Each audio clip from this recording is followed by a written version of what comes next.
5ই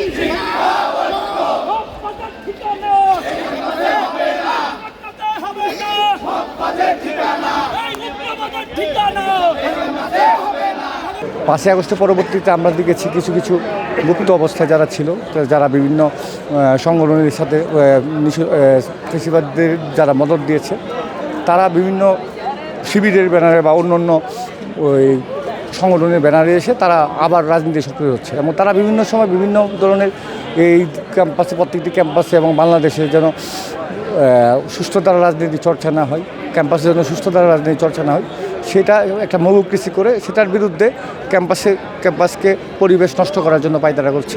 তেমনি আমাদের দেশনায়ক তারেক রহমান, বিএনপির ভারপ্রাপ্ত বিএনপির চেয়ারম্যান, আমাদের আবেগের জায়গা, হ্যাঁ, ওনার নির্বাচনী প্রচারণা শুরু করার আগে সিলেট হযরত শাহজালাল রাদিয়াল্লাহু আনহু, শাহপরান রাদিয়াল্লাহু আনহুর মাজার জিয়ারত করে উনি প্রচারণা শুরু করবেন।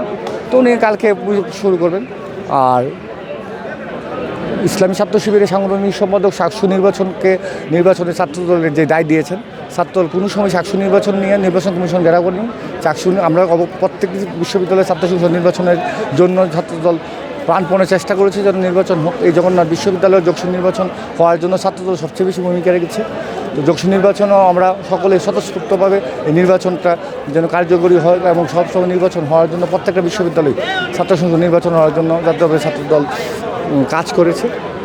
সো পরবর্তীতে ছাত্র শিবির আমরা 3টা ইস্যু নিয়ে আমরা নির্বাচন বিষয়ে ঘেরাও করেছি।